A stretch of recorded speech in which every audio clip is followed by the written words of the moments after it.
All right. Hello, everyone, and welcome to episode 12 of the Killer Kaiju podcast. As always, it is I, Lucas. Sorry, I had to press continue. Yeah, it's Josh. Hi. And today's a really special day because we also have a guest joining us, a lifelong friend of both me and Josh, really Yay. good friend of us, totally cool. And we'd love to have him on the show today. His name is Moses. Say hi to everyone.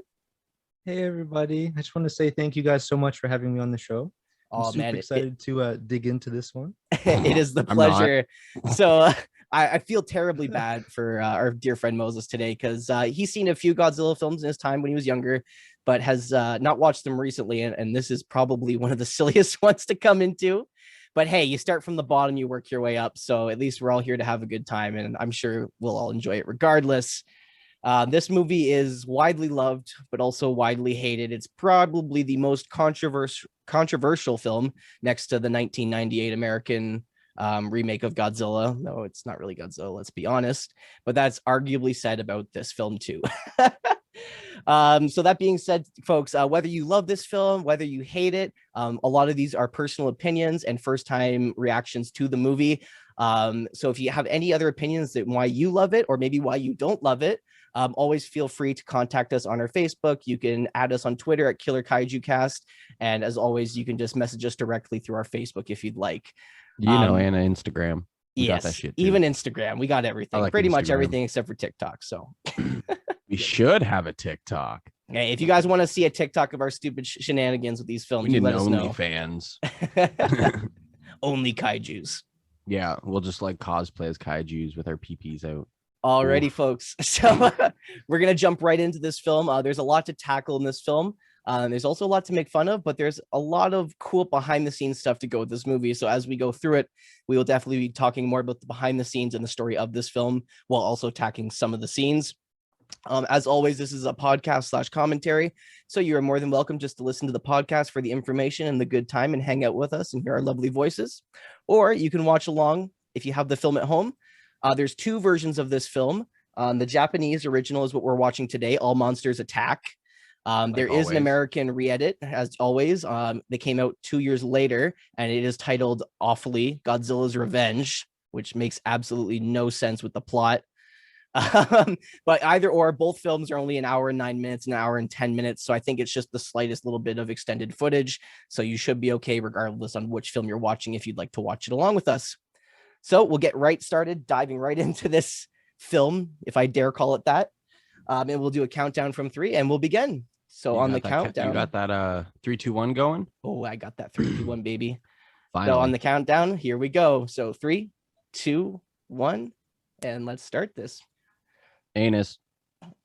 Anus Films. So guys, for this movie, this is a really interesting Toho. movie. It stands out a lot. Unfortunately, it's the last film we watched. If you guys watched our last episode, and to catch Moses up as well, we watched Destroy All Monsters, which was a very good Godzilla film. I think me and Josh really enjoyed it. It was okay. Yeah, I think it was the last ditch effort, right? Like Toho was losing money in these films. Their attendance was going down. So they're like, okay, let's go with one big kabang. We'll throw all of our original people. So like Honda came back to direct with Tanaka producing, Tsuburaya doing the special effects for Destroy All Monsters, which would be his last Godzilla film, which is a damn shame. Yeah, he later passed away in 1970. So during this film, he was actually very ill. So he did not actually do the effects for this, but he was credited as kind of a ceremonial credit for the special effects. And this film does use a lot of stock footage from past films that he worked on. So it was just made sense to include him in the credits for that. It's a shame that this is technically the last Godzilla film he's credited on, even though he really didn't do a lot of the effects, because this is such a controversial, weird film. You'll notice as it starts here, it's got one of the worst theme songs. Just this kid butchering this song here. Boglin's back. Yeah, and I do like how they're all the shots from the intro here. It's like different shots of Godzilla destroying cities, all past footage. It's nice. It's like a nice recall. This is a banger. You're gonna get Great a lot lyrics. of recalled footage, that's for sure, in this one. That being said, this movie was kind of the saving grace for the Godzilla films in a lot of ways, guys, because Like I said, at this point, Destroy All Monsters, the last film, was meant to be the last Godzilla film. They were kind of throwing in all their money. That They're was like, let's just do awesome. one big fan service and have all these monsters. Well, they blew the budget out of the water for that one, and they thought that was going to be the end of it. But That is the luckily, Steel City. yeah, it looks a lot like Hamilton here in Ontario, Canada, right?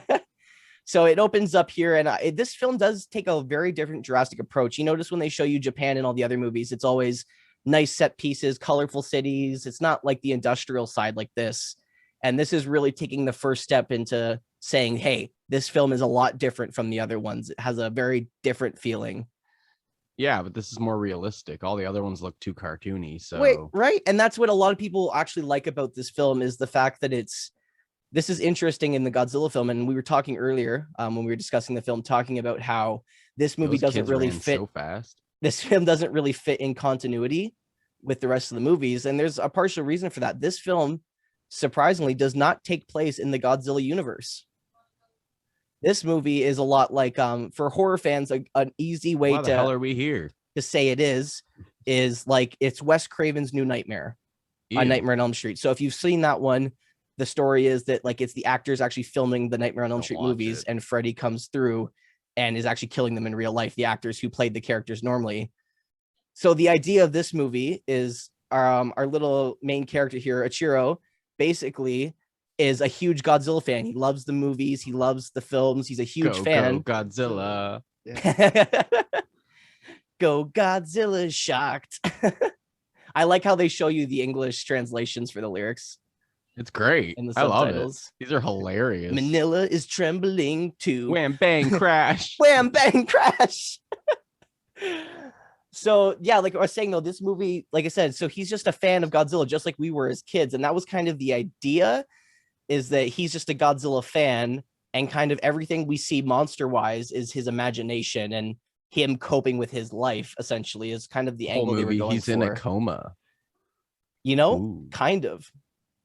So here we go. This starts the interesting shots here. So he's walking by and he sees his father on the train, and he's like, I'm working tonight, but you know, your mom will be home, so she'll see you at home type deal. And he's all happy to say bye to his father. And this is already kind of drilling the nail in about the idea of the film being, you know, a kid whose parent isn't really around, and watching Godzilla films and growing up watching those films was like his parenting in a way, because his parents were busy working and too busy to kind of be there for him. And that was a huge problem in Japan, especially in this time, right? Everyone was working extra hard trying to make a living, and he is literally the equivalent of what you'd call in like America, North America, a latchkey kid, which is throwing a water balloon at him. For those who don't know what a latchkey kid is, it's someone whose parents were too busy working or not around, so the kids essentially raise themselves and like are, you know, necessarily troublemakers, but they do their own thing. They're not really controlled by their parents. They're kind of set to live on their own because their parents are too busy working to support them. And that's kind of the whole idea. And I like that idea. And you'll notice as we watch the film, there's never really any shots where they show Ichiro and his parents in the same shot, which is a really nice cinematography trait I think they use, because it shows that not only you're telling him that his parents were never around, but they're never shown in the same camera angle. Even when he saw his dad, the camera panned from his dad's point of view watching the kid walk. And then when it panned up to his dad, it just showed his dad and not the kid, just to even drive home from a cinematography point that they're not around each other and they're not there for each other. They said they want to move where the air is clean. Move out of Hamilton, my friend. Sorry, that's all I'm thinking in my head. I'm like, the move anywhere. Sorry, like if you're from Hamilton, we still love you. I do like Hamilton. Yeah, no, it's beautiful. It has its perks. There's a lot of anti-bullying message. There's a lot of subliminal messaging in this movie, and I think that's its only saving grace, because when it comes down to it, the acting is horrible. The setup, it's cheap, it's low budget. And I'll tell you why it's low budget. So obviously, for the initiated kaiju fans here, Godzilla has a copycat, for better or for worse. And that would be Gamera. Gamera's a giant flying turtle. And he was very much modeled after the success of Godzilla. But Gamera was more aimed at kids, because at the time when Gamera came out, their adult ticket sales for movies were declining, and it was more kids that were going to theaters because parents, like this movie implies, were busy working. and didn't have time. They could only watch TV at home late. They never had time to go to the cinemas. So it was really aimed at kids, and that was the whole idea. So Gamera was doing really well, or not really well. They were doing okay, and Godzilla films were declining. And after Destroy All Monsters, basically, Shiro Honda looked at this and Tanaka, and they said, and Tanaka thought, well, like, Gamera is doing this type of thing. Maybe we'll have to adapt. And we saw that in the last couple of films where they started to try and be like Gamera and try and aim more at kids and make Godzilla a hero. And it doesn't work that well. And this is a film that shows it really doesn't. These kids are assholes. Yeah, man. Sideways Hat Boy and his friend. Oh, yeah. So here we're kind of introduced to the main plot. Shiro and his little girlfriend were walking, and they're kind of surrounded by the group of bully kids, essentially, is what they're described to be. And they kind of take his stuff from him and say, well, if you go honk this horn and scare this guy while he's painting, we'll give you your stuff back, trying to make him, cause trouble and get him in trouble. And he refuses to do it because obviously he's doing the right thing, and he runs away instead, not standing up to the bully. And essentially, I believe his name is Sanako, I believe is the kid's name, his actual name anyway. Let me just find out for sure. We got to get those hats made. No. Yeah, so his name is Senko, but his in parentheses, his name is Gabra. That's like what his nickname is. The kid's name is Gabra, and he's the bully who picks on Ichiro here. Police suck. So Ichiro's heading back home now, obviously, and this is their neighbor here. He's a toy inventor, and I guess he's kind of like has a deal cut with his parents, so he holds their key for him and makes sure Ichiro gets home safe every day. Just to make sure, being a nice neighbor, being there for the parents that can't be. What a great neighbor. Right? Even though he's like smoking in front of the kid. Yeah, well, that's not the best, but yeah, a nice mini computer for kids. That thing is massive. It's bigger than my whole desk is. Why has it got a weird lion thing painted on it? It's a cute little nose. It's made for kids. It's got to appeal to kids. I don't know, man. I just think that's a random set. So here we get thrown in there. Obviously, Ichiro was going nuts about talking about all the different Godzilla creatures in the beginning, saying that like, oh, that car sounded like Manila's roar and all that. But he's like, yeah, we're talking about going to the moon, and he's like, I'd much rather go to Monster Island. Most kids wouldn't want to go to a land full of monsters, but this kid, oh yeah. It'd be pretty cool to have a toy inventor next door. I think this guy is really acting as the father figure for the parents when they can't be, and he's just trying to be here for this kid because he understands. But I'll tell you what, I feel like they're totally getting some Karate Kid vibes here. Yep, absolutely. And I feel like too, this character as well, he's, I wouldn't say annoyed. Oh my God. Just screamed in his face and walked away. I will say one thing though, this guy is awful in the English dub. He's very creepy. Oh, idiot steps on the soldering iron. Whose roar was that? Mine. Sounds like me when I stub my toe. So I'm gonna come out and say it. Ichiro's shorts are short, man. No, those are shorts. They're short. The people that wear shorts now, those are like capris. I don't know, man. That's pretty short. Oh no, I like them. It was like the style. Short. They're a Those vibe. are short shorts. I like them, but yeah, I would rock those. You know what though? I will say one thing for his parents not being around. They like set him up with lunch and stuff. Throw some Nikes in there. That's a whole outfit. Yeah, now. I mean, back then it was totally appropriate. You know what I mean? Especially like it's really hot. You gotta stay cool. But he's also wearing a jacket. Yeah, that's confusing. I never understood that. I swear we gotta make that hat. Make that hat a reality. Papa Josh wants it. So there he's watching the TV, and you see blah blah blah. This TVs. car has had 50 million yen stolen, and it's some big robbery. And we're like, well, that's gonna play a huge point in the plot. It must, because why else would they show us? It's been shown twice now. The newspaper when the dad's sitting by the train, and now on the TV as well. I like the little Godzilla figure he's got in there. I knew you were going to say that.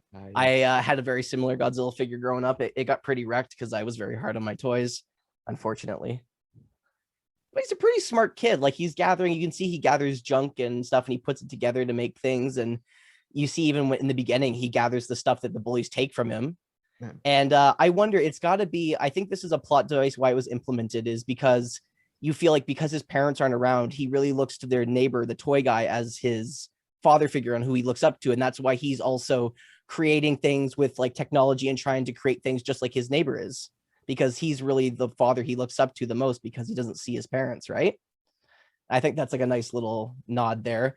Like the film has Just merit. trying to survive. Yeah, it's silly, it's dumb, and honestly, this first little bit is probably the best part of the movie because it sets up this really cool, deeper meaning, and it just goes so downhill from here.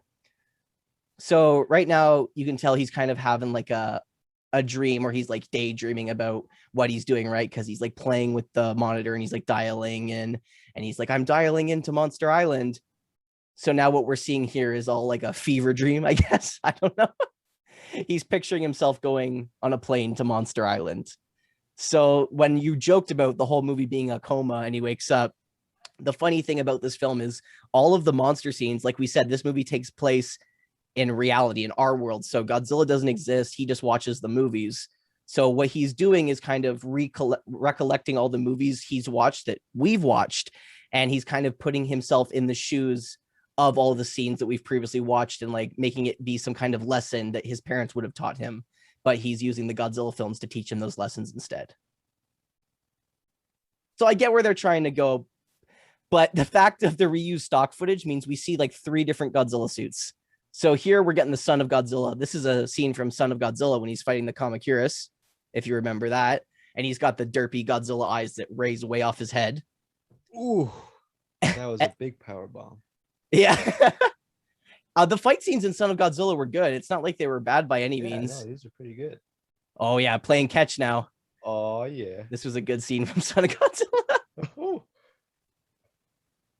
And honestly, the puppeteering on the Kamacuras, these giant praying mantis creatures here, very well done. I still think it's some of the best puppetry work is from Son of Godzilla. Cooked him. So this movie seems really good, and you're like, yeah, this seems okay, until you think about what year. I want you to know this movie came out the same year that we landed on the moon, people. That dates it pretty bad. And you think about theories, but you know, yeah. Moon. So which one are we talking about here? The real one or the staged one? I mean, oh, Gorosaurus here. And it's funny because that's actually a scene from King Kong Escapes. That's not even a Toho Godzilla movie. Run around in. And then these are all shots from Destroy All Monsters when they introduced the characters on Monster Island in the last film. This is all reused footage from the movie we just watched. So at the time, you imagine people were pretty pissed because they're going to see this movie a year later, and it's all footage they just watched in the last movie they saw. Yeah, and then the Condor is from Ebra Horror of the Deep. So all the stock footage you'll see in this movie is from Destroy All Monsters, Son of Godzilla, and Ebra Horror of the Deep, which were the last 3 films. This is one scene I wish they didn't bring back because this fight scene always made me sick. It's too many quick cuts. It's very bad. As you recall on our Ebra Horror of the Deep one, this is one scene I really was not a fan of. I mean, they really didn't need to do like a one wing pan to like another wing pan like that. I don't know. That was weird. Yeah. And it's funny too, because they use the Condor. Out of all the flying creatures they have, they use this no-name flying bird. Disappoint. So what is your guys' estimate to think? Why do you think they decided to do a movie with all this stock footage and not just, make a whole new movie again? What would your guys' tribute film save a little, like a few bucks? Yeah, and like an homage to older films. Yeah, because like if you call it a tribute, then maybe you wouldn't have to pay to use the film. Just being like, this is a nod to the old movies. Mm-hmm. He's imagining it, save some money on it, not have to reuse all these costumes and stuff like that, get them made. That's definitely a huge part of it. I imagine that was the main thought process, especially because like they were declining sales, they were running out of money, and they're like, how can we cheap costumes? Yeah, like how can we do more movies without making it, like another studio production? Oh, that was glorious. So here he had a Chiro tripping and falling. It seems forever, and he lands on rocks, but he gets up just fine. Just ouch. Which is just, even to drill it more home that he's dreaming right now, because there's no way he would have survived that fall. Obviously. So the real reason on why this is such a stock footage movie is because, as we were talking about earlier, the Gamera films at the time, which were more aimed at kids and doing better, arguably better than the Godzilla films were in attendance, they had a film come out called Gamera versus Virus. And this film was known for a lot of the things this movie was known for, in the fact that it reused a lot of stock footage from previous films, but they didn't do cuts. Like, this film cuts them to make them seem like different things. But in Gamera versus Virus, they just pretty much play a whole scene and just say, pretend it's a new scene. And it's very noticeable and very bad. But the movie still made money because it was so cheap to make, because they just took footage they just had already and threw a couple different plot points into it and twisted the story a bit. I'm still loving these shorts. Yeah. And they make an appearance in the next movie too. So the shorts stick around, not on this kid, but on a different kid. So I want a pair. Matchy. This is what we're going to get. This is the outfit we all wear when we get a booth. So who do you think's helping him on this rope right now? Who do you think's pulling him up? Godzilla. Manila. Yeah, I'm thinking it's going to be Manila. And the saving grace of the Japanese version of this film is Manila. Creature. Because honestly, in the English dub version in Godzilla's Revenge, Minya is voiced by a Barney wannabe character. He literally just sounds like a cheap Barney. This one, swear, and he's like, if I saw that in the forest, I'd shit myself. Oh, me too. Yeah, who wouldn't? He's got eyebrows. He looks like a boglin. He kind of looks like a weird Thomas the Tank Engine. We gotta throw respect out though, that this is not a new suit actor. Like, this isn't a kid in the costume. This is our man, Little Man Machan, the midget wrestler, coming back to suit up for another film to do this. My man. So that makes me really happy. Well, so here we get the shot of our first antagonist here. And this is Gabara, who awfully and remarkably has the same nickname as Ichiro's bully in real life. Imagine that. So obviously here, Gabara is, Manila's bully, essentially. So that's how they're playing it, is like he has to overcome his bully issues. So hopefully Ichiro can learn and conquer his bully issues.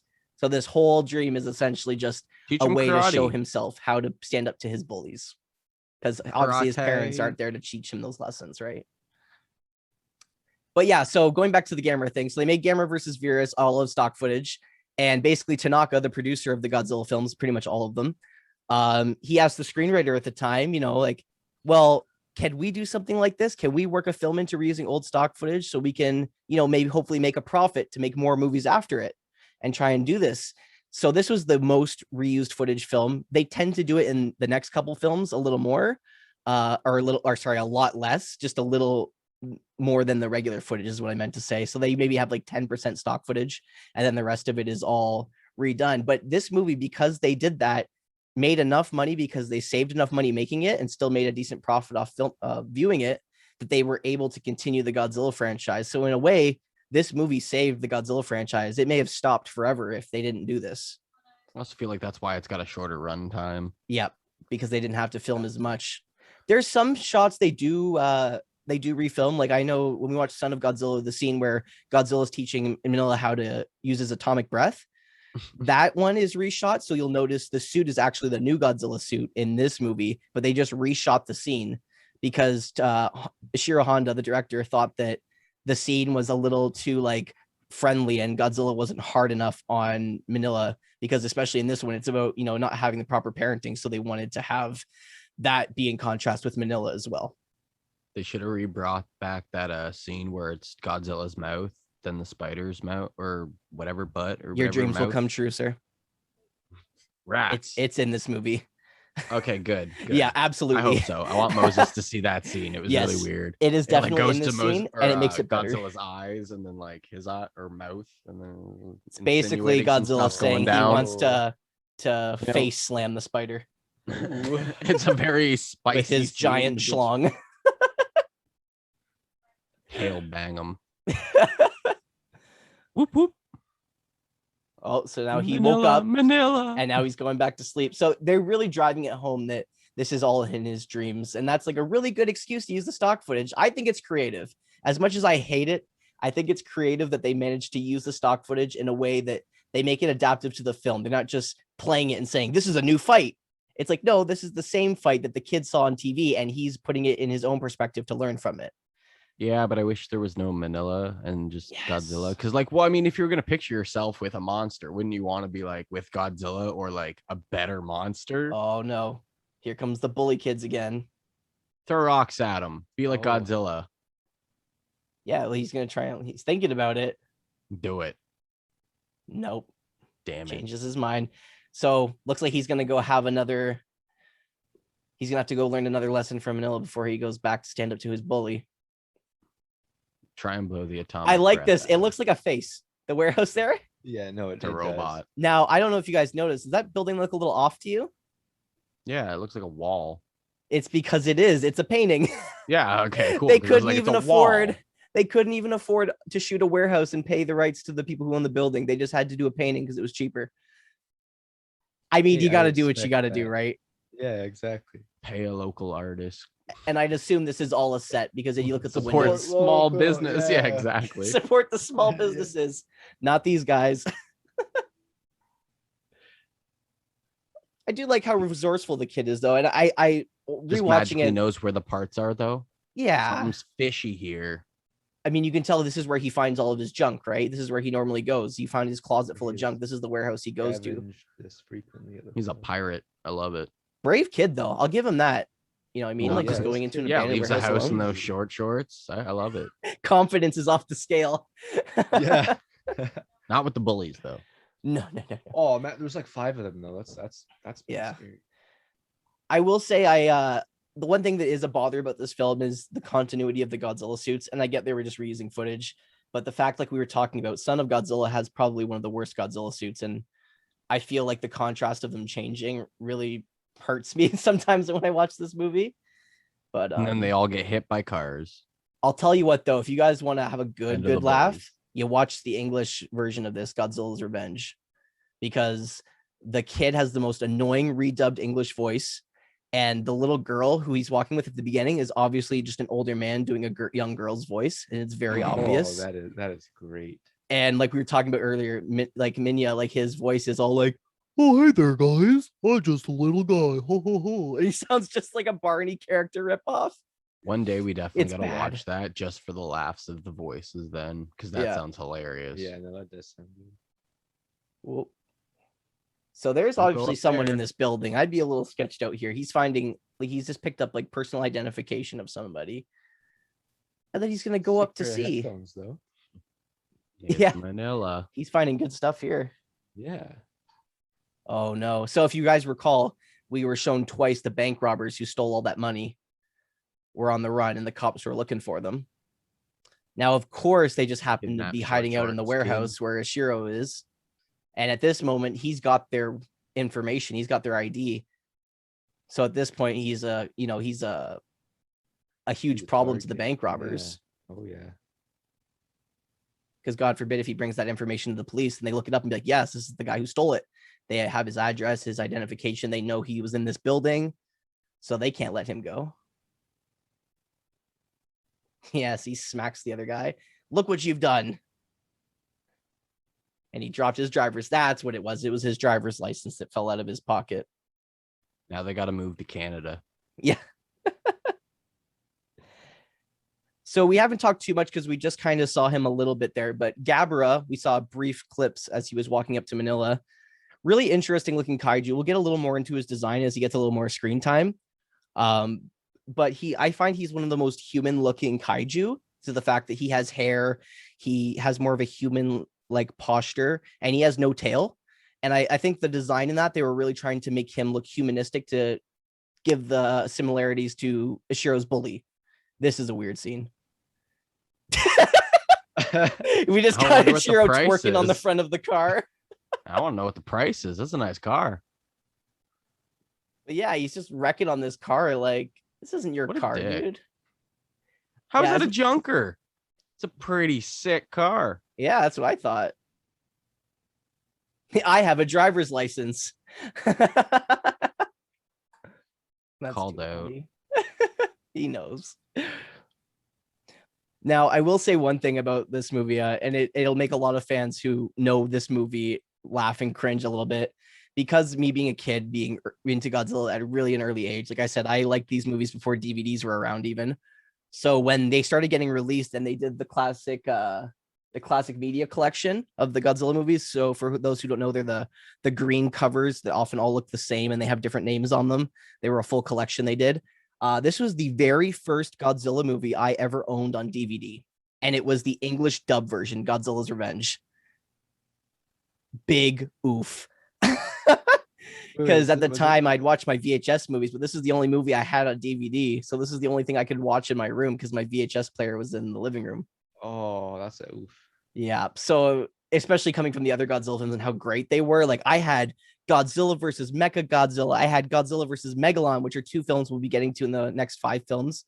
Really top quality Godzilla movies from the show era, in my opinion. You know what I mean? And this is what I had to watch. It was rough, guys. Yeah.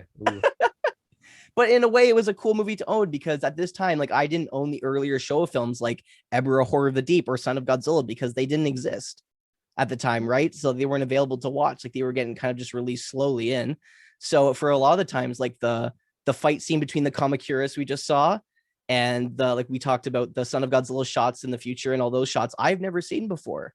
So in a way, this is like my first time seeing those fights. So it was kind of cool to me, but it always confused me because I was too young to understand the whole idea of this movie being more having a deeper meaning about kids struggling and not having parents around and learning the lessons he should have learned. And I didn't realize that it was based out of the Godzilla universe. Because when you see Godzilla's Revenge, you think, okay, like this is a revenge film. Maybe he's, fighting King Kong again, or he's getting revenge on Mothra. No, I want to be a toy tester.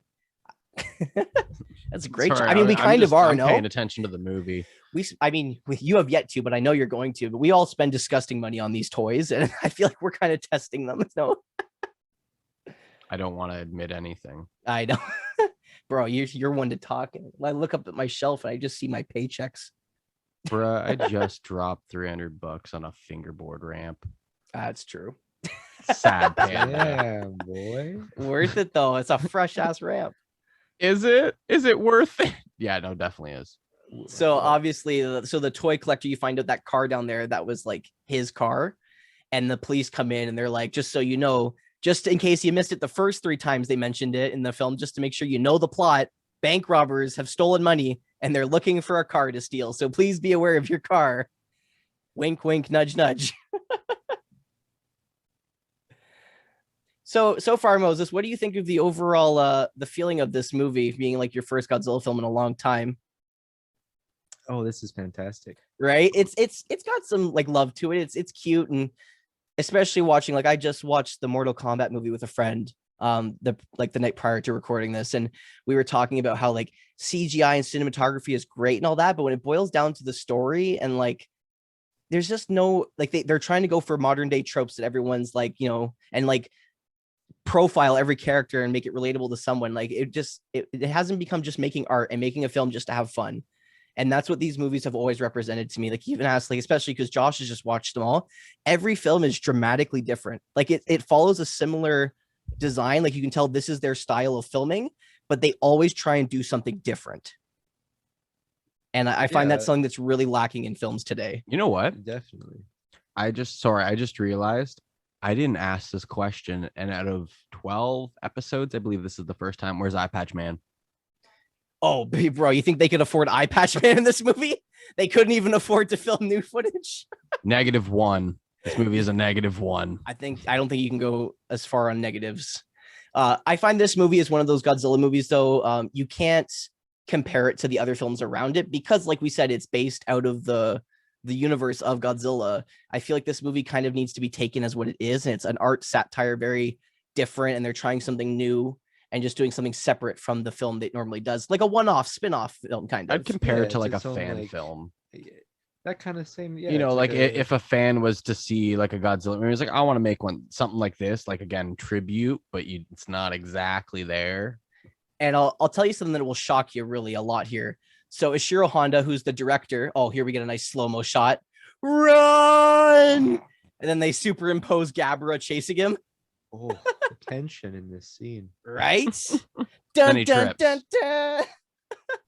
A lot of people don't like it. I kind of like Gabbra's design. I know it's cheap looking, but I think it's really drastically different from all the other monsters we've seen so far. And I think that's why I like him. He's a very, he reminds me more of something you'd see out of the Ultraman shows, where he kind of looks like they just kind of threw something together quick. But like in a Godzilla film, it's kind of a nice breath of fresh air because let's be real, besides Manila here, the Godzilla design and kaijus that Toho have done have had a lot of thought put into them. Like think about the past monsters we've gotten, like Rodan, Godzilla, we've got Mothra, ridiculous. and we got Manda, the big like sea dragon snake kind of thing. We got Ebra, the giant shrimp. Like we've gotten very different kaijus. A lot of them have been very different, and that's one thing I've always loved about Toho is their I feel variety. like the only of creatures. costume this movie could afford was the Manila one because it would be the cheapest costume. They didn't even, obviously this is Take reused too. The shot there where his eyes move, that was a puppet, and that was the only thing really made. That and the Gabbara suit were the only things made. Oh, yep, there's a big chunk. So here's the Godzilla suit changes though. See, this is the older one before Son of Godzilla. So this is a shot from Ebra, or of the Deep. So this is the suit me and Josh preferred a little more just because his eyes didn't look as crazy. But I'll be honest with you. The next films after the next one, the suits get way better. 007, that's it. So me and Josh have our opinions. Go, on Dad, this. go. Moses, how would you describe this creature we got here? This his name is Ebra. He's obviously some kind of sea creature. What would you describe him as if you had to tell somebody what he was? Oh, this like lobster boy? I'd say lobster too. And that's honestly what me and Josh both thought. We're like crustacean lobster. Yeah, It's I like want you to lobster know crayfish. Abira is a giant shrimp. Oh, It is a shrimp. I see that, yeah. That's what he's classified as, and I don't see it. I've just never seen a shrimp with a really hard like exoskeleton shell. Yeah. That's like the difference. You know that you would have to like smash with like a This is big hammer. monster turned it into like the scaly armor, but And when you see the bottom half of him, he starts to look a little more like a shrimp, but then he also has like a lobster-like tail. So the shrimp still have like a little tail. honestly, though, I will say one thing. I like how this is put in this scene. See what I mean there? Like, that's a clever scene. They reuse the stock footage of them fighting when he splashes the water, which in the original was a very lame scene because Godzilla's about to wreck him and Ebra's like, oh yeah? Splash water at you, bitch. What are you going to do now? like water's going to hurt Godzilla. But they make it funny because they cut to a shot of Ichiro and the new Manila and water splashes up at them like they were in the action. So at least unlike Gamera and Virus, they're trying to cut the scenes so they can relate with the current new scenes they've cut. It's not like they're just showing fight scenes just to show fight scenes. They're incorporating it into the story somehow. Some guy on a ladder throwing a bucket of water at him. That's all it was. No, not even on a ladder. That's too much. Simple effects. They just whipped a bucket of water, stood there and threw it at him. He's really tough. So yeah, the only three monster fights, like monster scenes that were reshot for this film were obviously the scenes with Manila and Ichiro. Those were shot and that was new footage added there. The ending fight scene between Godzilla and Gabbara, that will be a monster scene that was shot for this movie. And like when we said, the scene of Godzilla and Manila Godzilla's teaching Manila how to use his atomic breath, that scene was also reshot, but everything else is just reused footage. So like this, the Kamakura's attack, we'll see a couple more fight scenes as well. Oh, I don't get enough of seeing that scene when they rip off Abira's claw and then they're like cheering him along. But as me and Josh pointed out too, you can see still, look at how much the suit's falling apart. You can see it like in the side of the neck. All of the scales are starting to come off where you see like white and gray because that suit was used in the water and that's what wrecked it so much. So after Abira, that suit was retired. Yeah, really especially the tail. And that's why in Son of Godzilla, the next movie, which they use refootage of this in, let's follow him. Good idea. His suit is completely different for two reasons. One, this one got destroyed in the water, which is why this one was used for the water scenes in Son of Godzilla. But then they had to remake the Godzilla design to this one. This is the Son of Godzilla kaiju here. And his head is much taller because they had to make the suit taller to make Manila look smaller in comparison. And they hired a different suit actor because he was taller than Nakajima. So here we get one of Josh's favorite scenes coming up. We got Godzilla fighting Kumonga here, the giant spider, who was the big bad. I got to point out there. So you notice in this movie last time. Oh, hold on. Watch this. Here it is. I'm gonna put my dick in Why that. is it like Yeah, like that? just zoom in. He's like, oh, why am I thinking about that? Oh, He's like, geez. oh no, oh god. God. I must be a dude. Horny 24/7. So this was the final fight scene of Son of Godzilla. But Oh, you God. notice in that scene in Son of Godzilla, the whole reason Godzilla is fighting Kumonga is because Kumonga had wrapped up Manila and captured him, right? That was Yeah. the whole thing. So you notice when he flips Kumonga on that scene before they do the spider stare down, there's a weird photoshopped rock on the screen. I don't know if you guys saw that. It was really quick, but it looked very out of place. You're like, what the hell? And that was actually added in afterwards in the to cover Manila. to cover Manila because he was on the Yeah. ground covered in web there. And when he gets flipped over, the other shot, you can see Manila still on the ground covered in web, even though in this movie he's not. I So there's a swear, little they bit of just lazy gave him editing. the costume. They were just like, here, have this. This is terrible. Yeah. Speaking of terrible Use it costumes, for your movie. there's another shot of Son of Godzilla Kaiju there. His Goji suit there. It's a shame too. I really like Kumonga. Like, I think the spiders are a really great idea. And like, even when we watched Son of Godzilla, they did a good job building him up. Like, they were talking about Kumonga Valley and how they had to travel through this deep valley with like creatures to get the medicine to heal their friends. And as they were walking through, they were all worried about like disturbing the beast. And then he finally wakes up and attacks everybody. And they did a good job building him up. But I like it in this movie because he kind of just appears and it makes the scene very comical. Just trying his best, trying to survive. I will survive. Hey, I will hey. survive. Oh, I do like the spider costume that they created. yeah, it's a great puppet. And like, imagine all the people it took to puppet that thing. Like, we were talking at least one person per leg. And then you probably had someone puppeting the fangs through hydraulics. What do you guys think of? So this is Gabra. This is new footage. This is some footage that was actually filmed for this movie, the ones they could afford. What do you guys think of the Gabra costume? I don't mind the costume. I don't like the hair. Yeah. Moses will reply in a second. He's just grabbing more beer. Oh, necessities. I like and dislike the hair. So I've been trying to figure out what Gabra was based off of for a long time. Ever since I was a kid. He looks like the blonde or the Ben Stramer Michael Myers mask. The guy that gets fucking the guy that gets like deceased by the ambulance, basically. Yeah. Giant explode scene. Lucas wants to know what you think of that monster. The green guy? Yeah. The weird green guy. Also, cool. Out of nowhere, sorry, Manila can just grow. He's never been able to do that, but he grows to fight Gabra. That's pretty cool. You can like expand that, yeah. Yeah, well, originally the size he is here, this is how big Manila was always supposed to be in Son of Godzilla, but he shrinks down so he can talk to a Chiro in kid size. So this is the actual size he was supposed to be always. Yeah. I wonder if Godzilla could do that. Now, to talk about Manila's design quick, it was funny. Me and Josh didn't really point it out when we watched Destroy All Monsters, but we'll definitely point it out now. Brick wall. So Destroy All Monsters took place in 1990X. So it took place in the future. Yet Manila didn't age one bit in the final fight. He was the exact same. He didn't age. He didn't grow up. So it was like, what the hell? And my explanation for this is that his growth was stunned. Because if you remember in Son of Godzilla, he's born because the Kamacuras find the egg, and rather than the egg hatching, they break open the egg and force Manila to come out. And then we were even talking why he looks so squishy. It's because he was so premature and underdeveloped. So I think him being prematurely born stunned his growth, so he can never grow up to be the Godzilla that he was meant to be. And I find that a little sad. He's just stuck, poor Manila, in that look forever.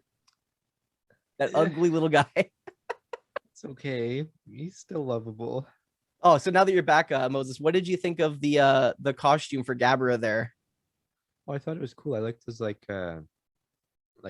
almost like grenade, like bumpy armored back. Yeah, like a toad almost, right? That's what I thought, like a weird toad.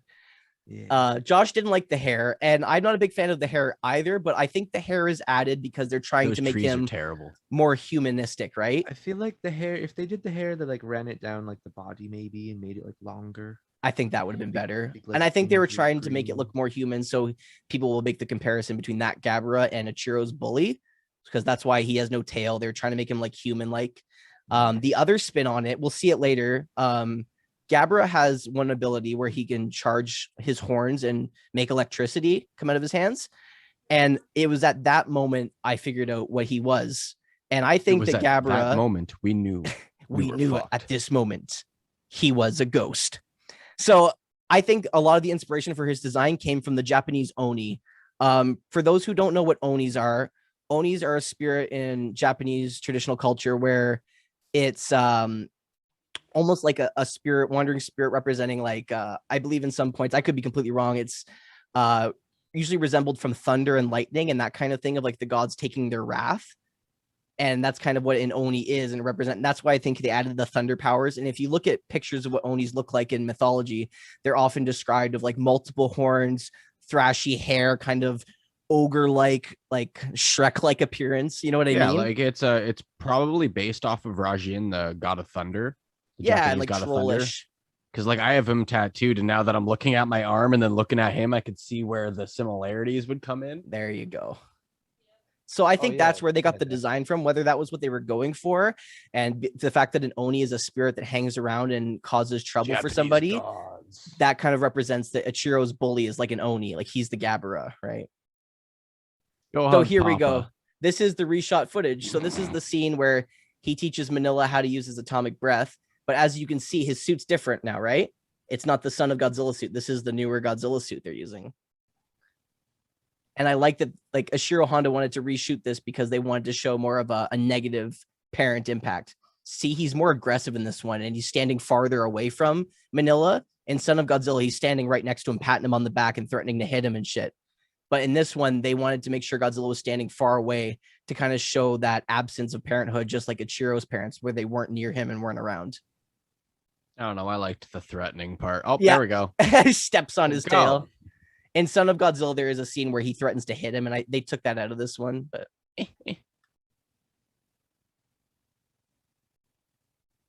so I did like kind of that add-on. I thought it was a nice touch. And like I said, one of the ones they reshot. They didn't just reuse the footage; they took the idea and redid it.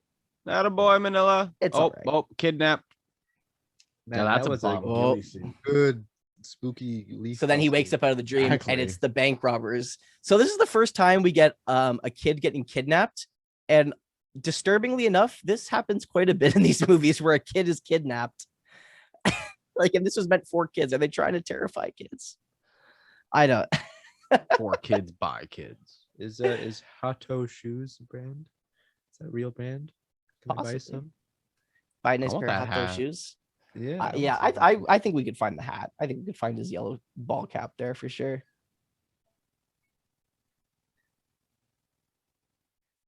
And for me, this is where this movie slows down. This is definitely like a slowdown period. This is where they try and go back to the true story. And This is where they should have added the karate. yeah. This actor here who plays the neighbor, he's also kind of a Toho original. He's been in a lot of stuff. His name is Hideo Amamoto. Sorry, Hideo Amamoto. And he's been in quite a lot of Toho films. Like, he was in a couple movies I've seen that we'll watch after we're done the Godzilla series. They're older Kaiju films as well. So he was in Gorath, where he played a drunk. He was in Atragon, where he played the alien race, or not the alien race, I should say, the race of Mu, the people of Mu. He played the high priest of Mu. He was in Ghidorah, the three-headed monster. Remember when in Ghidorah, the Shakespeare-looking people? Yep. With the queen, he played one of the butlers on the plane. But most notably, he's in King Kong Escapes, the sequel to King Kong versus Godzilla, in Toho, and he played Dr. Wu, who's like the evil, crazy, mad scientist. And I can't wait to watch that movie because he's really good in that. He plays a great, crazy, bad guy, which is funny because he's playing the nice guy who looks after the kid in this one. Don't be a sissy. Smacks the kid for crying. I love these movies. And the coolest thing about this is, like many actors, I like how Toho and Daiei weren't very like aggressive with like, oh, if we use this, you can't use these actors, because Daiei does like Ultraman and stuff. And he even makes appearances where he goes to Return of Ultraman. He's in Ultra Leo and a lot of Ultraman stuff. And then he comes back to do Godzilla in the future. And like a lot of our older actors like Eye Patch Man and others also make appearances and cameos in Ultraman. So I like that the movie scene in Japan wasn't as cutthroat as it is in North America, where they different studios could work together and have it not be a problem. Like Daiei often bought old Toho props and costumes, refurbished them, and used them in Ultraman shows. And Toho didn't have a problem with it. They thought it was cool. In fact, in the next movie, well, it's because Tsuburaya, who's the special effects director who was credited for this movie, but he obviously passed away. He did a lot of work in Ultra Q and Ultraman as well. And in the next movie, Godzilla vs. Hedorah, which started filming after he died, they have a nice little homage to Tsuburaya where in the fight, Godzilla does an Ultraman stance to deflect a laser. And it's a nice little nod to the passing of Tsuburaya. And God bless his soul. Tsuburaya, Godzilla films change in a different way, not for better or for worse. They just change into a different way of how they approach their special effects. They try to be more realistic and more gritty, I find, afterwards. And I felt there was this classic wholesomeness to Tsuburaya's special effects where it was really creative rather than going for realism. And it's definitely an era of Godzilla that a lot of fans love and miss, especially after this movie. So bubbly. Yeah, that's why I was thinking like mutated Toad, right? Yeah. And it's smart because the costume is probably easy to make like that because they just bubbled it up and then it would cover up a lot of the seams and the flaws, right? So it is a smart decision. So here we get the electric power. He just knocks him out. Ready for this? One of my favorite scenes. Chair. Yeah, he just full out zaps Manila. Like that would fry him. Boom! Oh. He just drop punches Manila and fucking takes him right out. And then he's just laying on the ground twitching like he's dying. See, this is what Ichiro learned. Don't stand up to your bullies. You get electrocuted and get punched across the face.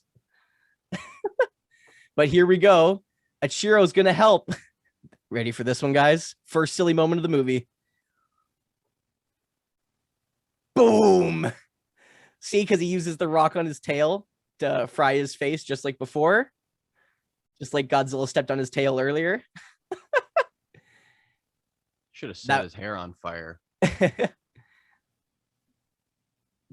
Jabber walking into walls. Obviously, he's just been hit in the face, so he's all like, I guess, confused and delusional. I know what this fight makes me think of. The fight that's gonna happen with Logan Paul and Floyd Money Mayweather. This is basically it right here. And you can tell me who's who, but that's funny. So I do like this. He's very childish. He's just right away. But here we get the obvious point where Manila didn't really stand up for himself. He tried, but then Ego gets his dad. But Daddy does not want to help. He's like, you go fight this battle. Stop being a pussy. I want to go back to sleep. Yeah, that's really because you haven't seen any of the other ones, Moses. 90% of Godzilla, yeah, he likes to nap. He's a nappy boy. He's like us. Nothing wrong with a good nap. Yeah. Well, he's trying to show Manila to stand up for his own battles because Godzilla knows he can walk in and fry this guy in a second, right? Teaching him. So he's like, you might as well try. Fight your own battles, little boy. Exactly. Oh, and it's not going to go over very well. I do like how hands-on this fight is, though. Like a lot of the fights in future Godzilla films really just become like beam blast, especially in the Heisei series. But I do like how this is more of like a hands-on fight. Yeah, I swear he just like electrocute him to death. Yeah, see Godzilla stepping in now, being like, all right, now it's time. Now we get some good Godzilla action. Was that a re? I like how they don't change Manila's roar too. It's still that annoying. It sounds like a whimpering dog almost or something. Terrible. Bite him and run away. I see. So in a way, like we were talking about, I do think this movie is very much cool for the way that it's just a bunch of fights stuck together. So like it is entertaining to watch. Like as a kid, I definitely enjoyed it because there's a lot going on. There's not a lot of, like in the other Godzilla films, especially me and Josh noticed, and especially in the earlier ones, it's a lot of military action. What are we going to do? Blah, blah, blah, blah, blah. And it only becomes more like that in the future. Non-stop. Exactly. It keeps a good pace going, as silly as it is. It's still bad, guys. Don't get me wrong. Like, this is still a bad movie, but if you can enjoy this, you can enjoy all the Godzilla films. That's pretty much it. They're going to try and bag them. No, this is another really great. This is the second funny scene of the movie. This one's a little more ridiculous than most. Do a Here we get the backflip. Cirque du Soleil, Godzilla. Here we go. Get ready for the great Gabra trapeze artist. Jesus. Bum-ba-da! I like how instead of flipping the thing, they just spun the camera. Yep. Clever, right? So Oh, sure. there's this big long rock and it's kind of like a seesaw, and Gabra's standing on the one side and Minya jumps off the cliff, lands on it, and launches Gabra through the air really far, I might add, considering look at his weight. How did he even lift him up on the other side? I mean, there was pressure of him falling, but not nearly enough. And the funny part is Josh pointed out too, when he flies through the air, he's supposed to be spinning, but rather than spinning the character, you see him launch in a straight line and he's not spinning.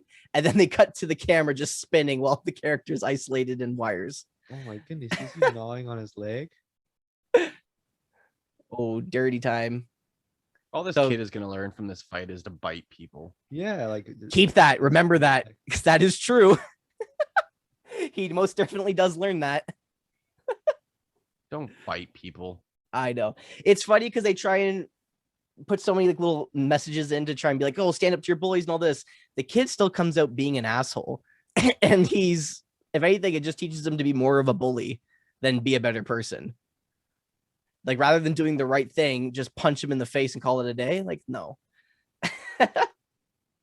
I love it. But Gabara just gets his ass handed to him as soon as Godzilla comes into the picture. And I like that. Because it shows, you know, Ichiro, if his parents were around, then he wouldn't have these problems, essentially. But he would. So I kind of feel like they're betraying the wrong message there, but.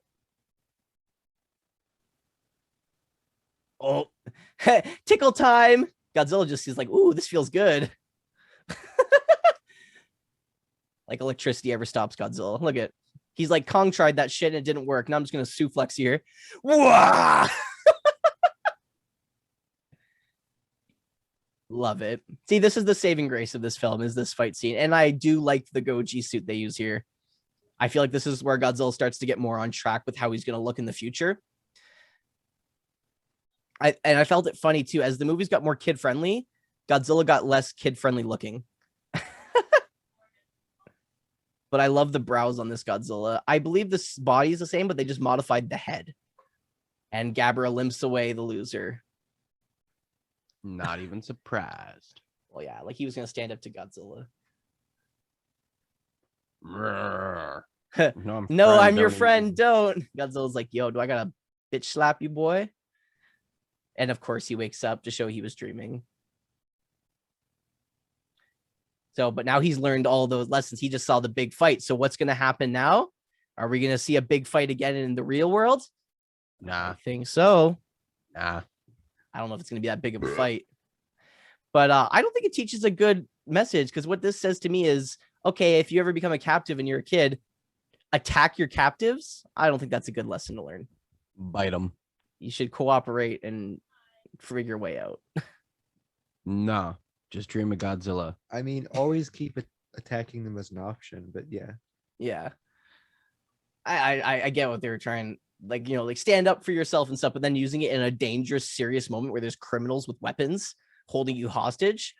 Not the best lesson to teach a kid. I don't think. They should have taught him karate. This would have been a great Yeah, opportunity then for they could've used it story-wise, right you know, here. to be like, Right? pow, pow, pow. Yeah.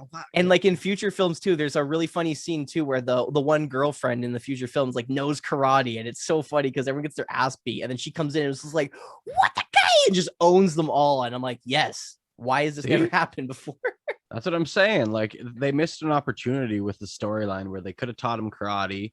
They could have, like, he could have kicked their ass, turned them in, and be like, these are the people. And then everyone been like, yeah, cool. And the Yeah. bullies respect him after and not bully him. And he Yeah. gets all the money. Yeah. Yeah. And I feel like up to this Teamwork. point, Josh Good can plot. agree too that every Godzilla film, like we were saying, follows kind of the same idea, but changes a little bit throughout each film. And I think this was the film to break the extreme rule and be something very, very different. And I feel like because they did that, the remainder of these films become very different and do different things. And I think that's what makes the next like 5 films that we have left very strong films. Like the Showa era always starts strong, it gets weak in the middle, and it finishes in its best. That's for sure. And I think this was the film to break that mold, to allow them, especially because it was such a low budget film and they still made money. They were able to put more budget going forward and take the kind of ways they use stock footage and how to save money in this film and applied it to future films so they could still make enough profit to keep releasing these movies. Because there were still people who liked them, obviously, but they just weren't as popular as everything else at the time. So without this movie, they may have had to stop. I mean, realistically, the last one was supposed to be the last one, and then they got money hungry, I think. But Totally off topic of what you're talking about, but I like that they chose this car, and he was like, "Old car runs good." See, but clearly it's not. he's biting the Eddie criminal. Cam. There you go. Yep. You're like, he's Alright, gonna cool. bite. He does. He bites him. You know what this movie reminds me a lot of when it hits the scene when they start robbing him? Home Alone. You know, like the two robbers trying to Booby break in, and traps. he's doing little Yeah. things he's learned from TV when he watches the TV when he's like, eyes to the sky, guys, and all that. Like very similar to Home Alone, but this was obviously way before Home Alone. But I just like how it has that same feeling. And the criminals are incredibly stupid, you know, like that. Like he's just a kid. You think you'd be able to handle them. Now it's funny. So Ishiro Honda, a lot of people say because he's such a creative director, they often said like, you know, I wish they would just let Honda do what he wants to do instead of like just doing these same Godzilla films over and over again and let him be experimental with his films. And I think he got to be experimental with this one where he wanted to make a really different film and make it different. And I feel like a lot of the original fans ridiculed this film for that. And they never really thought that, yeah, maybe he just wanted to do something different. And I like that because Ishiro Honda is one of the most creative people out there. Like he got to be to come up with these ideas and designing the original Godzilla and to keep a series running for as long as it did. Because Ishiro Honda was involved in these films for a long time. Like he passed away in 93. So you think all the Godzilla movies he did, like he was director for all of the movies pretty much up until this film. And then he comes back for Terror of Mechagodzilla, which is like the last one in the Showa film. And he So, like, passes the 50s or some crap. yeah, and he passes the baton to oh my goodness, having a brain fart. Let me just get the name of him real quick. Josh. He does Mechagodzilla. He did Ebra Horror of the Deep. Oh no, what was it? It was Jun Fukuda. Jesus. Yes, it was Jun Fukuda. So his first one was Ebra Horror of the Deep, and then he really takes the baton from Ishiro Honda to do like the next couple of Godzilla films. But the next Godzilla film is Godzilla versus Hedorah. It's one of my personal favorites because of how weird and different it is and how it brings back more of a dark kind of concept from the original film. And it's actually the only film that's one-off done by one director, and that is Bono. So I'm very excited. Not Like you two? No, I was no. like what? Like you two? Can you imagine? I mean, kind of, because the whole film is talking about pollution and like bettering the All right, world. I'm not watching it. Oh, bro, it's a great Fuck movie. you You too. gotta watch it. It's the best one. And his name is Yoshimitsu Bono. Is his name? It's spelled different. It's Banno, not Bono. It's Bano. All right, technically. fair enough. And he honestly, it's funny because obviously Tanaka, who's the producer and a co-creator of Godzilla, he was ill at the time, so he wasn't kind of overseeing the film. He was just kind of letting Bono do it because he saw him do other films and really liked his style. And when he came in to see the film, he came in at one of the worst times, and we'll see that scene when we get to it, but it's a really silly scene in the movie. And he came onto the set, saw it, turned around, and left. And he pretty much told Bono that he never wants him to work on a Godzilla film again and banned him from ever working on it. Just no. But it's funny because after Tanaka and everyone passed, Bono was still around. And it's funny because Bono had a huge hand in doing the Americanized Godzilla movies like 98, the new Legendary films, 2014, King of the Monsters. He was all like co-producer on those films. So he did get to come back to Godzilla. And for better or for worse, I like what he did with the series next. Coming off a film like this, you had to do something creative and different because this film was drastically creative and different. You couldn't just go back to the same old, because that was what they were trying to get away from. And I think he really tackled something good coming off of this film. There's a big bag of cash in my car. I definitely Yeah. would have called them. I don't know if I'm an asshole for that, but I would have been like, oh, there was a little less when I found it. There's a little less. I imagine they probably gave him a good chunk for. I found a bringing it in. stack, just a stack. There, I assume there was more somewhere. Well, that's just the, like you look at Japan today. Japan has a really good social system. Like it's just average and I know normal in people are Japan. just too good. Yeah, like you can go into a coffee shop in Japan, leave your laptop, your wallet, and your cell phone on the table, go to the bathroom, and there's 100% chance it'll be there when you go back. It's just the natural thing to do, just to trust everybody, because No, it's just a these proper dickheads. social system. So, like, it totally makes sense. Here, if you did that, your shit would be gone if you looked away for 3 seconds. Oh my god, yeah, it swooped. So that's why when he calls the police and says, "There's all this cash in my car," people will probably be like, "Why wouldn't you just take it?" Well, that's just not how people were back then. Like, obviously, there's always bad and good, like these guys here, but like the general consensus down there was to do the right thing. That's just how everyone's raised, and I do appreciate Japanese culture and socialism for that aspect highly. Hold them in high esteem for that. Because that means just like, the government can give back, give nicer things to its community and expect it to go well, not it to be trashed and abused. Yeah, it won't get destroyed. Exactly. Yeah. Japan is beautiful. I want to go there one day. Oh, we are going to, my friend, and we are going to go to the 2-floor Godzilla store. Please. And we'll visit the original laboratory. I need don't to like bring these an shots entire here. suitcase just for toys. I like that shot a lot where he trips and falls into the box. It's a nice little quirky comedic play there. But they really make the there kids. was a swear. There was a swear. Oh, bro, these are kids' movies. You'll get swearing, abduction, nudity, everything. And Pepsi. And And oh, Pepsi. there is a Pepsi box back there. There's a lot of Pepsi that. boxes. So that's Yeah, from there's like, stacks of them. that's how they got their money for the film. I don't know if that was product placement because they scratch out the name. So I don't know. No, see, even right there was Pepsi again when they had that fight in the shelf. But it's pretty dirty. Usually when they have paid product placement, it has to be visualized and, appropriate. They don't want, people who watch this movie don't go Pepsi and then be like, ew, it's dirty and gross. Pepsi. Yeah. I see lots of Pepsi. There is lots of Pepsi boxes. Maybe there is a little bit of product placement happening. The worst is in it's a shame in the first Heisei era film, Godzilla 1984, which came out and then the American one came out in 85 called The Return of Godzilla. In the American version especially, there is a Dr. Pepper on every desk. There's a Dr. Pepper composited in the background as a machine, like a Coke Dr. Pepper machine. Drink Dr. Pepper? And then at the time there was a commercial, I don't know if you guys know, where Godzilla's playing basketball with Charles Barkley and he drinks a Dr. Pepper soda and then he gets owned by Charles Barkley. And that was all released around that movie to sell Dr. Pepper. Okay, that's pretty badass though. Yeah, we'll when we watch that movie, we'll watch the trailer and the commercial too as a little bonus too. So as you can see, Ishiro did all the things that Godzilla and Minya did to Gabara to defeat the robbers. But we still haven't summed up the big problem, and that's Ishiro dealing with his bully, right? But you fought them, so I know you can. Yep, and now he's gathered the courage. But Kid's see what got I mean? Balls of steel. His parents still aren't around. He's literally been kidnapped by robbers and stuff, and his parents still aren't around. It's still the guy next door neighbor, and I applaud him for that. He's a good neighbor, as Moses said at the beginning of the film. It's like they had Home Alone and Dennis the Menace. Karate Kid, yeah, and like Dennis the Menace all in like one movie, but like before they were created. See? The first shot we've ever gotten at Shiro and his mom in one shot. No Papa though. And see how it's the grand resolution though, like I'm never gonna work nights again, blah blah blah blah blah.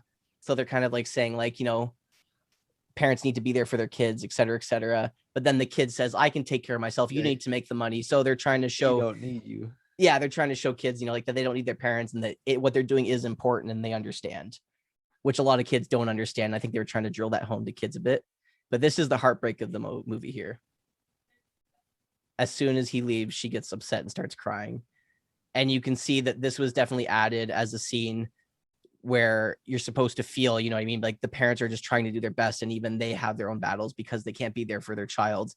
And that scene in the extended cut that was released at the festival when this movie was released, that cut of her crying was extended and they actually show her breaking down to really drive it home in Honda's original cut.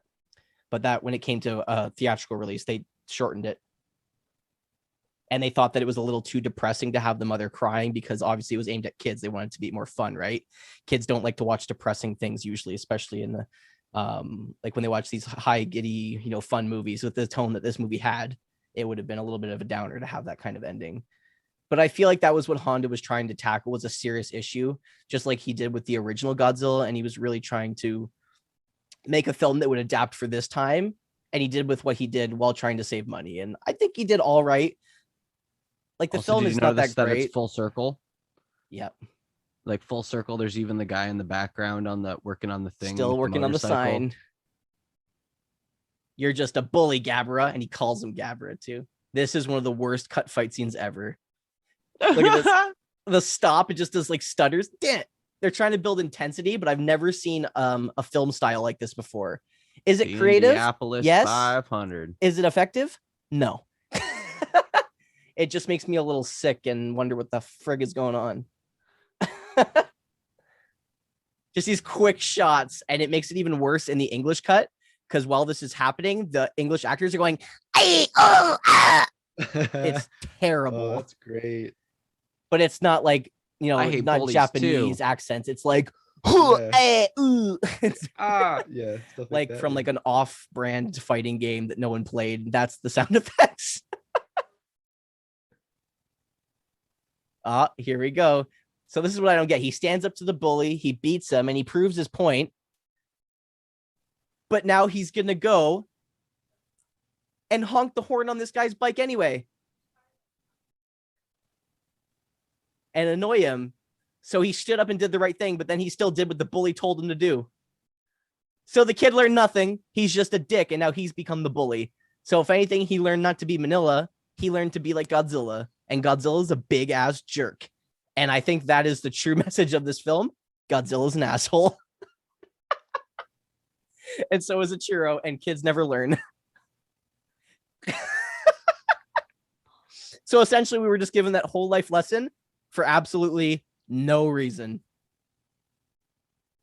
And that's where all this film loses its merit. It has something going with its meaning, and then it just ruins it. Yeah, it's just like, oh, never mind. Just be bad anyway.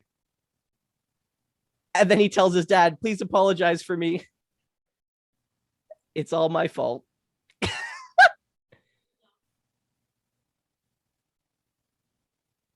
Thanks, Dad.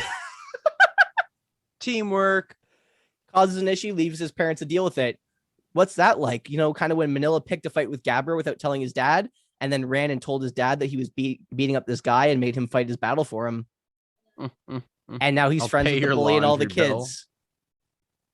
I don't want to be their friends. They're Right? bullies. That shouldn't have been Yeah, the they're message to be mean. friends with them. It's to be better than them. Sorry, Mr. Painter. So silly. Happy little ending.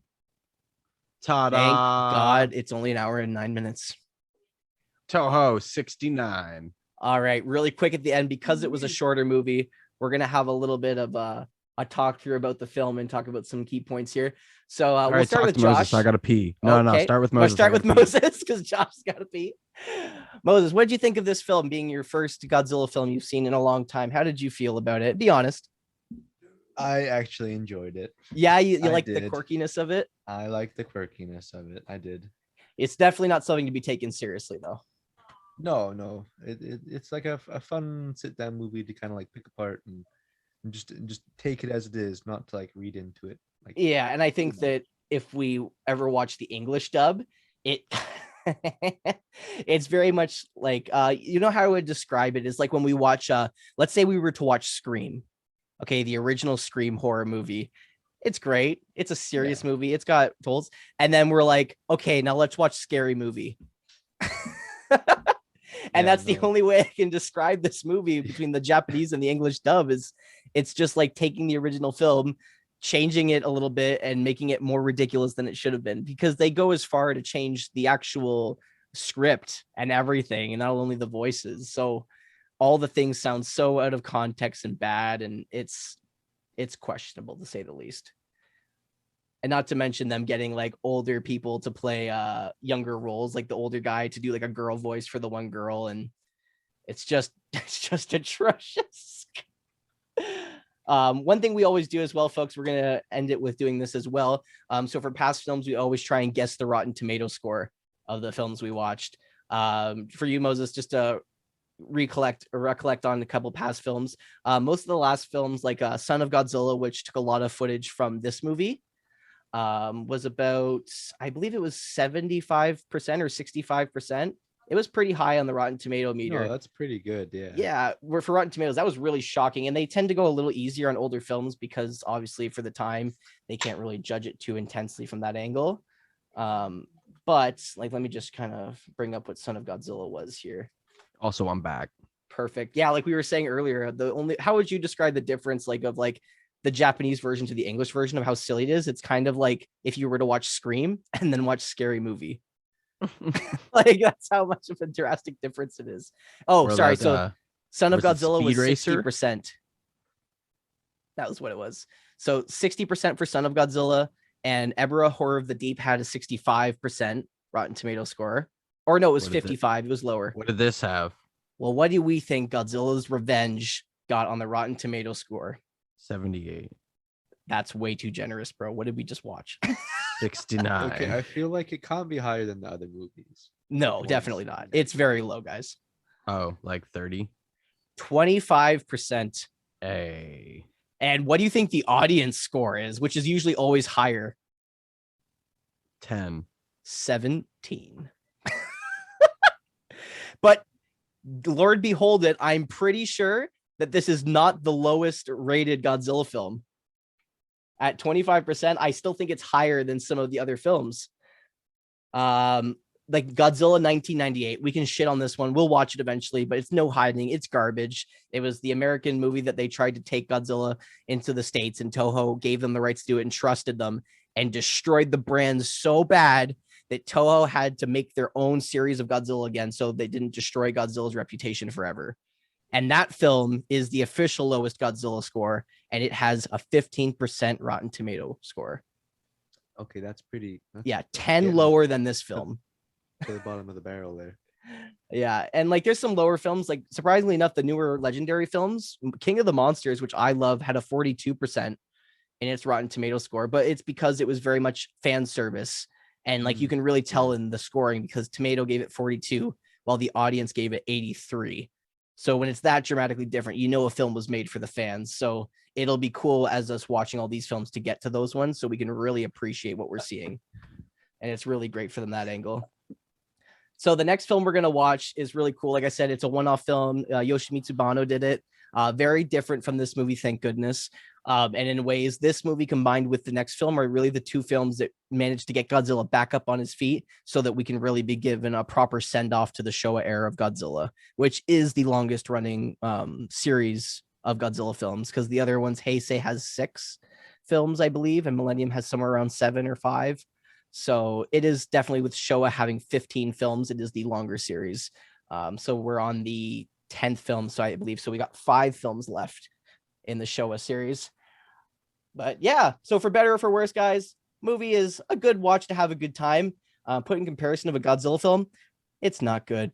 You kind of just got to take it as its own thing and for what it is, trying to be a film for the time and trying to use current methods that were used in the film industry at the time to make some more money in an economy that was failing, especially for something that was movies, which was never Japan's high list of money makers like it was in Hollywood for North America, right? Like that kind of stuff down here makes the world go round. While in Japan, it's more of an afterthought because at that point they're still recovering from a country post, nuclear drops on their country. So they were really trying to rebuild the important things like their government, stable living, energy costs, security and protection from themselves. Like that was the main focus. It wasn't making movies.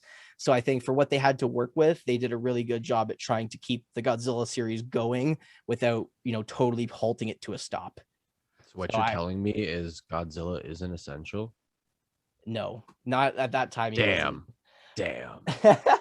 And as you see these movies go forward, like this one, it really starts the quirkiness of it, and it's something that is missing in future Godzilla films. Like when the Heisei series hits in the 80s, like as soon as Godzilla hit the 80s, like a lot of films, film became very serious, and it was very artsy. Like it had to have meaning and serious drive. And this one had meaning too, but it was very subtle in how they did it, and it was still in a quirky, fun, comedic way. but future films definitely become more serious, like especially Gojira, the original 1954 Godzilla, is very gritty and serious. And I feel like in the Heisei series in the 80s, they kind of ignore all these films that we're watching and pretend like they didn't happen. And just the original first Godzilla is the only film in continuity, kind of like what they do with the Halloween films. They kind of in the future, when they started making them again, they pretended like, everything after, I believe, 2, right, Josh, just didn't happen. Same idea, and for the better or for worse, because we get more Godzilla, but it's also a whole new angle. So for people who really don't like the Showa films, which is very rare for how silly they are, people like the Heisei series. Some people don't like the Heisei series because they try and do more serious things compared to the Showa. But I feel like this is a really good representation of where the Showa films could go if they tried to get really creative and just stopped doing the same kind of flush out with a new turn every time. But yeah, it was pretty great. So as always, folks, Not bad. we hope you enjoyed this film. I hope you enjoyed our commentary through it. If you had to watch Godzilla Revenge and you didn't have the original Japanese cut, I'm so sorry. We didn't rip on as much of the American cut because we weren't watching it. If you'd like to see us do a podcast commentary for the American version for Godzilla's Revenge, you can always shoot us a message or like comment in our comment section on YouTube and let us know if you want to see something like that, because I'm sure that we would all love to watch this movie again. Also, let us know if you want us to bring Moses around more. Yeah, absolutely. More guests. What you want? I feel like we'll have to have Moses on for at least one more so we can show him what a real Godzilla film's like, and not this one. Oh, geez, because it was a little rough. But that being said, thank you so much, Moses, for being on the show. It was actually really fun. It's always nice to have a different opinion on a film, especially someone who we trust and that we're friends with, so we kind of know exactly your approach to it. It was really cool. Yeah, no, I had a lot of fun. So I'm sorry it had to be this film, but I'm glad that you were able to still enjoy it with your buddies, and I'm glad you had a good time. Yeah. I'm shocked that we enjoyed it as much as we did. This is a very hated film. Like, if you watch a lot of commentary reviews on this movie, most people just tear it to shreds. And I really like the fact that we were able to pick apart, from behind the scenes. Once you know a lot of the behind the scenes stuff, and it being Subarai's last credited thing, and it being kind of like Ishiro Honda's one film to really be experimental, the more you unpack it and find out the behind the scenes, the more you can appreciate it. And I feel like that's it with everything. But if you were just to sit down and watch this film and not know that and talk about it, it can be hard to get through, especially if you're watching Godzilla's Revenge, I feel.